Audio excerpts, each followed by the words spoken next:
ಎಲ್ಲರಿಗೂ ನಮಸ್ಕಾರ. ಬನ್ನಿ ಇವತ್ತೊಂದು ಅತಿ ಶ್ರೇಷ್ಠವಾದದ್ದೊಂದು ಆಹಾರ ಪದಾರ್ಥವನ್ನು ಮಾಡೋಣ. ಎಲ್ಲರಿಗೂ ಗೊತ್ತಿರುವಂಥದ್ದೇನೆ.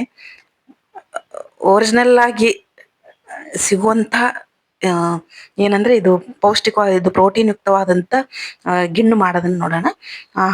ಹಾಲಲ್ಲಿ ಮೊದಲು ಚೆನ್ನಾಗಿ ನೀರು ಇದು ಬೆಲ್ಲ ಹಾಕಿ ಚೆನ್ನಾಗಿ ಕರಗಿಸ್ಕೊಂಡ್ಬಿಡ್ಬೇಕು.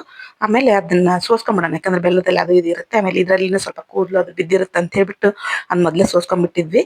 ಆಮೇಲೆ ಶುಂಠಿ ಏಲಕ್ಕಿ ಲವಂಗದ ಪುಡಿ ಹಾಕ್ಕೊಬೇಕು. ಆಮೇಲೆ ಇದನ್ನ ಕುಕ್ಕರ್ಗೆ ಇಟ್ಟಿದ್ದೆ ನಾನು. ಅದು ಕುಕ್ಕರಲ್ಲಿ ಕೆಳಗಡೆ ಒಂದು ಸ್ಟ್ಯಾಂಡ್ ಇಟ್ಟು ಅದ್ರ ಮೇಲೆ ಒಂದು ಅಗಲನ್ ಪಾತ್ರೆ ಇಟ್ಟು ಅದರಲ್ಲಿ ಹಾಲು ಹಾಕಿ ಇದ್ರ ಮೇಲೆ ಒಂದು ತಟ್ಟೆ ಮುಚ್ಚಿಬಿಟ್ಟು ಕುಕ್ಕರ್ ಮುಚ್ಚಿದ್ದೀನಿ. ನೋಡಿ, ಇದು ಇನ್ನೊಂದು ಸ್ವಲ್ಪ ಎಕ್ಸ್ಟ್ರಾ ಉಳಿದಿತ್ತು, ನಾನು ಹೊರಗಡೆ ಮಾಡ್ಕೊಂಡಿದ್ದೆ ಅದನ್ನ ಇನ್ನೊಂದು.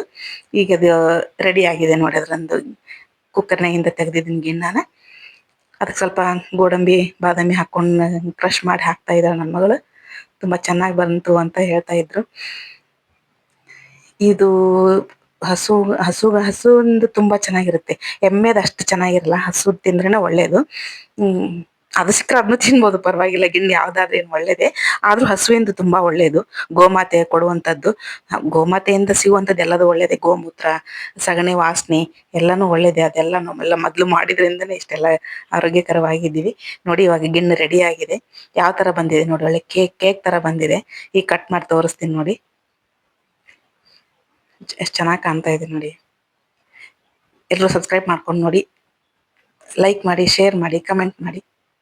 ನೋಡಿ, ತುಂಬಾ ಚೆನ್ನಾಗಿ ಬಂದಿತ್ತು. ಅದು ಕಟ್ ಮಾಡೋದಕ್ಕಾಗಿ ಬಿಸಿ ಇದೆ ಇವಾಗ ಸ್ವಲ್ಪ ಇನ್ನು. ಆಮೇಲೆ ಅದ್ರ ಇನ್ನೂ ನೀಟಾಗಿ ಇದು ಬರುತ್ತೆ. ಈಗ ಒಂದು ಪೀಸ್ ತೆಗೆದು ತೋರಿಸ್ತಾರೆ ನೋಡಿ. ಇದೆ ನೋಡಿ, ಕೇಕ್ ತರ ಬಂದಿದೆ ನೋಡಿ.